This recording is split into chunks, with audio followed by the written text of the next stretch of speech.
wasiqal ladzina taqaw rabbahum ilal jannati zumara. Dan kita ini tidak cukup masuk surga nanti sendirian dan jamaah yang kurang lebih 50 orang ini. Mari kita ngajak lebih berkelompok, bergerombol-gerombol seperti yang disampaikan Allah di dalam Al-Quran itu. Itulah sebabnya maka fasilitas-fasilitas ini perlu kita lengkapi dengan perjuangan kita semuanya, donatur kita, doa kita semuanya. Agar apa? Generasi setelah kita tinggal melanjutkan dakwah-dakwah kita ini. Tidak lagi mengurus membeli tanah, tidak lagi mengurus yang lain-lain, tinggal mengisi bagaimana caranya berdakwah kepada komunitas-komunitas itu. Kita membayangkan, memikirkan anak-anak kita setelah kita ini di sini ada pusat perekonomian, orang-orang yang butuh uang ke sini diberi pinjaman, mengembalikan tanpa bunga.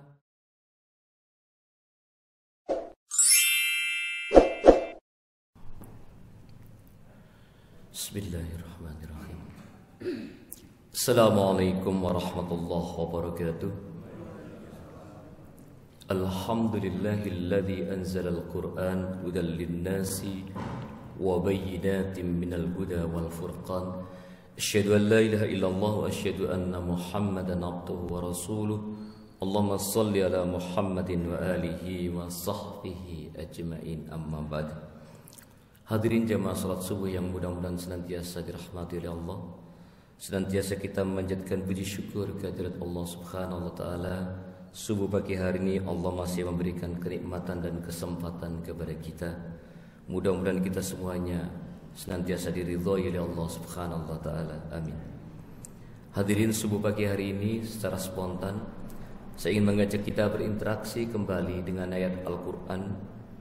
Saya ingin membacakan firman Allah di dalam Al-Qur'an surah Muhammad ayat 7. Surah Muhammad ayat 7. Allah berfirman, a'udzubillahi minasyaitonirrajim. Ya ayyuhalladzina amanu in tansurullaha yansurkum wa yutsabbit aqdamakum. Hai orang-orang yang beriman, apabila kamu menolong agama Allah, maka Allah akan menolong kamu dan Allah akan mengukuhkan kedudukanmu. Hadirin, ayat ini sering kita dengar. Allah memberikan semacam tawaran bahwa siapapun di antara orang yang beriman, ketika dia mau memberikan perhatian, memberikan sokongan atau bantuan untuk syiar agama Allah, li'ila'i kalimatillah, maka janji Allah akan menolong dia. Bukan hanya Allah menolong dia, wa yutsabbit aqdamakum, Allah pun akan mengokohkan kedudukannya. Hadirin, ada beberapa orang yang kemudian mensalah tafsirkan ayat ini. Ketika ada sekelompok orang membela agama Allah, kemudian dibilang agama Allah enggak perlu dibela. Allah lah yang maha kuasa atas segala sesuatu, sehingga tidak perlu dibela-bela. Bela Islam tidak perlu, Allah lah yang akan mengokohkan agama ini. Ini saya kira agak salah paham. Benar, memang Allah tidak butuh sama sekali kita semuanya manusia. Allah juga tidak butuh campur tangan kita untuk menegakkan agama Islam ini. Allah tidak butuh apapun kepada makhluk. Tetapi ayat ini adalah kita pahami bahwa Allah memberikan tawaran kepada kita. Apakah kita mau mengikuti tawaran itu? Kalau mengikuti tawaran itu, maka Allah akan memberikan kompensasi atau reward, penghargaan kepada kita. Sebaliknya, ketika kita diberi tawaran itu kemudian kita acuh tak acuh, tidak punya perhatian sama sekali, ya tidak apa-apa. Tapi tentu saja janji Allah tidak akan diberikan kepada kita. Yansurkum, Allah akan menolong kamu, wa yutsabbit aqdamakum, Allah akan mendudukan kedudukan. Tidak akan diberikan oleh Allah. Jadi pemahamannya bukan kita menolong agama Allah seolah-olah kita mampu menolong agama Allah dari keterpurukan dan seterusnya. Karena sesungguhnya Allah lah yang menurunkan al-Islam ini, menurunkan Al-Quran, dan Allah sendiri yang menjaganya. Sehingga kita ini hanya sebatas diberikan tawaran. Jangan salah paham kemudian untuk apa membela-bela Islam, membela-bela agama. Toh Allah yang menjaga agama ini. Tidak seperti itu. Walaupun betul pernyataan itu, tapi kita membela atau tidak itu sama sekali tidak berpengaruh.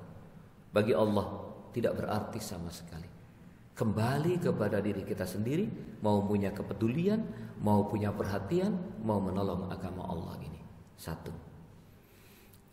Yang kedua, kemudian apa yang dimaksud dengan membela, menolong agama Allah ini? Tentu pengertiannya sangat luas. Poin pentingnya adalah menolong agama Allah ini adalah li'i'la'i kalimatillah, menegakkan kalimah Allah di muka bumi ini. Bagaimana syiar agama Allah ini bisa berkumandang, bisa menyebar ke seluruh umat manusia. Dan tentu saja tidak kalah pentingnya adalah menyiapkan fasilitas-fasilitas untuk syiar agama ini. Hadirin, sehingga bisa diterjemahkan, dimaknakan, menolong agama Allah, menolong dalam artian syiarnya, menolong dalam artian menyiapkan fasilitas-fasilitasnya, menyiapkan dalam artian menyampaikan kepada semua orang tentang syariat Islam ini, sehingga bisa lebih dikenal banyak orang lagi. Kita berbicara agak sempit, menyediakan fasilitas. Tentu setiap pembangunan, setiap membangun fasilitas-fasilitas umat kita, itu adalah bagian daripada membantu syiar agama Allah. Baik itu sekolah, pondok pesantren, rumah tahfidz, madrasah, dan sebagainya. Tentu saja itu semuanya bisa diterjemahkan ke dalam menyiapkan fasilitas untuk tegaknya syariat Islam di muka bumi ini. Tidak kalah pentingnya kemudian membangun masjid. Membangun masjid ini juga kita dalam rangka membantu agama Allah, menolong agama Allah, dalam rangka menegakkan li'i'la'i kalimatillah, menegakkan kalimat Allah di muka bumi ini, syariat agamanya. Ada sebagian orang yang menerjemahkan syiar dakwah itu hanya dengan ceramah, pengajian. Tapi lebih dari itu, syiar agama ini lebih bagus lagi kalau dicontohkan oleh umat-umatnya. Karena ceramah itu boleh jadi isinya bagus, tapi belum tentu menjadi nasihat bagi orang banyak. Sementara contoh itu, biarpun satu orang yang mencontohkan, tetapi menjadi contoh, menjadi semacam inspirasi bagi orang lain. Maka tidak berlebihan ketika Allah mengatakan dalam Al-Quran, laqad kana lakum fi rasulillahi uswatun hasanah, dan sungguh dalam diri Rasulullah itu ada contoh-contoh yang baik. Rasulullah menyampaikan nasihat-nasihat yang baik, tapi lebih dari itu mencontohkan perbuatan-perbuatan dan perkataan yang baik. Mari kita bawa ke dalam masjid kita ini. Maka Bapak Ibu sekalian mohon dipahami, ada orang yang kadang masih salah paham, bangun masjid aja kok sampai tingkat telu, bangun masjid aja kok sampai tuku tanah panjang-panjang. Bukan sekedar kita membangun masjid untuk sholat. Masjid ini dalam zaman Rasulullah adalah pusat peradaban Islam. Maka kita akan berikhtiar mengembalikan fungsi masjid itu menjadi pusat peradaban Islam. Sholat di masjid tentu saja pasti itu. Pengajian di masjid pasti. Tapi banyak sekali amalan-amalan syiar itu yang harus dimulai di masjid agar menjadi semacam inspirasi bagi orang lain. Pelatihan-pelatihan dan sebagainya. Kalau kita berdakwah kepada orang-orang yang sudah mapan seperti Bapak Ibu jamaah di sini, mungkin kita dengan pengajian enak. Bapak Ibu sudah sholat jamaah di sini, dikasih ayat Allah, insya Allah bisa diterima masuk. Tapi saudara-saudara kita di luar ini ada yang namanya dakwah komunitas, Komunitas itu kumpulan masyarakat tertentu yang perlu kita masuki untuk berdakwah. Taruhlah kita yang kecil di hadapan kita, masa anak-anak kita anak pang yang di perempatan-perempatan itu. Apa iya kita ngajak mereka sholat langsung? Apa iya kita kemudian mengajak mereka ngaji? Cara dakwahnya adalah masjid ini digunakan. Mungkin suatu ketika di area di lapangan situ bikin futsal, lapangan futsal, itu dalam rangka dakwah untuk menarik mereka ke masjid. Atau mungkin suatu ketika di masjid ini kita mengadakan komunitas apa? Misalnya sampai musik pun ketika tidak ada madharat di dalamnya, untuk mengajak anak-anak itu bisa dilakukan. Itulah yang disebut dengan dakwah komunitas itu. Kita harus masuk di dakwah komunitas. Kalau kita pengajian di masjid ini yang dengar Bapak Ibu sekalian orang insya Allah sudah baik-baik semua, lalu kapan dakwah kita keluar kita yang belum bersama orangnya seperti Bapak Ibu sekalian itu? Itulah kenapa masjid ini dibangun dengan luas, mungkin diperluas lagi, dan insya Allah diberikan, dilengkapi dengan sarana-sarana untuk dakwah semuanya itu. Kita biar tidak salah paham. Masjid yang penting nggone sholat jamaah, ono pengajian lah wis tak. Nah, ini kalau kita berpikir pada ibadah itu sebatas sholat dan pengajian. Tetapi syiar Islam itu lebih-lebih di zaman yang era modern ini banyak sekali yang harus kita lakukan untuk dakwah Islam ini. Kalau kita bertumpu pada, sudah lewat waktunya, bertumpu pada pengajian dan sholat jamaah di masjid ini, mohon maaf tanpa bermaksud mengecilkan.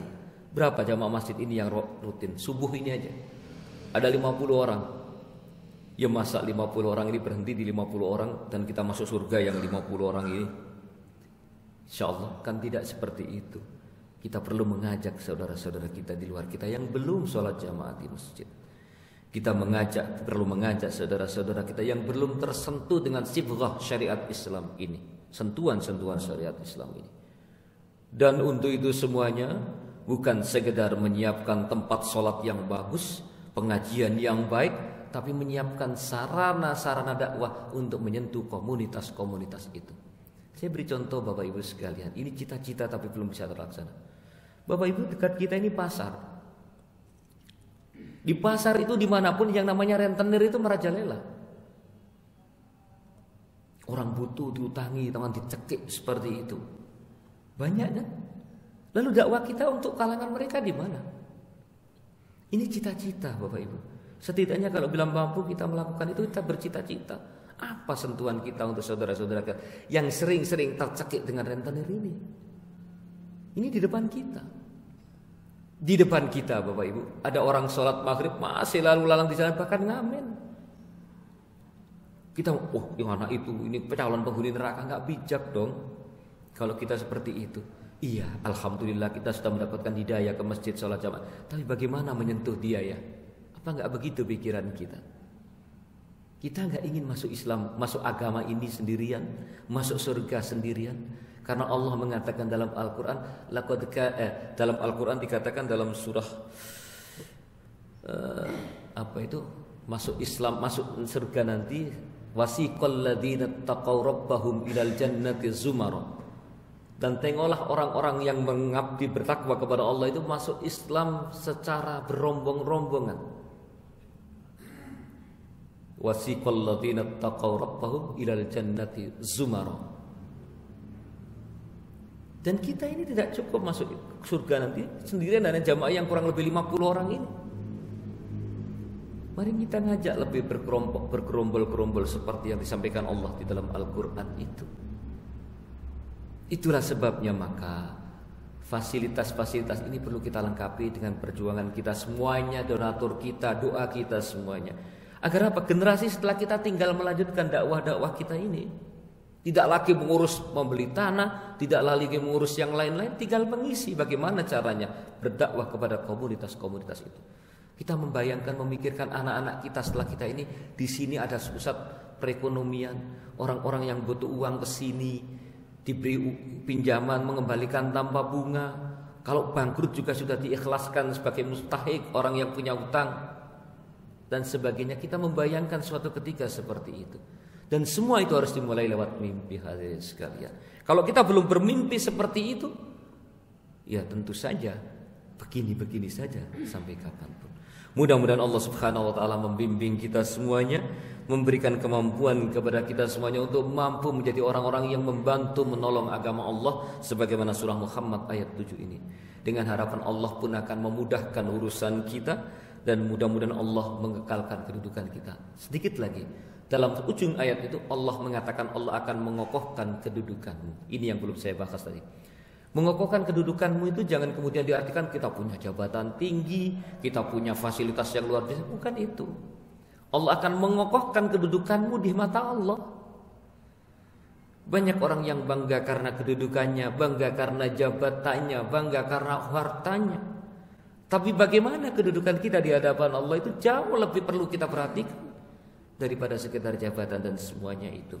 Apa artinya kita punya jabatan tinggi, kita punya harta yang cukup banyak, tapi kedudukan Allah, kedudukan kita di hadapan Allah itu tidak ada apa-apanya. Maka oleh karena itu di masjid kita ini kan tidak dikenal mubalik yang hadir di sini, yang kami muliakan, yang kami kadang-kadang sambutan seperti itu yang kami muliakan, Pak Yai dan sebagainya. Itu kita tidak melakukan di sini. Karena kita sering memuliakan orang, tapi bagi kita untuk apa manusia memuliakan kita ketika Allah menghinakan kita, kan begitu? Untuk apa kita dilulukan orang, dimuliakan, tapi ternyata Allah menghinakan kita? Maka sesama manusia jangan terlalu berlebihan memuliakan dan sebagainya. Sesama manusia ya menghormati, menghargai, tapi tidak perlu berlebih-lebihan. Jadi mengukuhkan kedudukanmu adalah Allah akan meneguhkan kedudukan kita di hadapan Allah, yaitu kita orang-orang yang betul-betul berbakti kepada Allah Subhanahu wa taala. Kurang lebihnya mohon maaf. Mari kita tutup dengan doa kafaratul majlis. Subhanakallahumma bihamdika asyhadu an la ilaha illa anta astaghfiruka wa atubu ilaik. Billahi taufiq wal hidayah. Wassalamualaikum warahmatullahi wabarakatuh.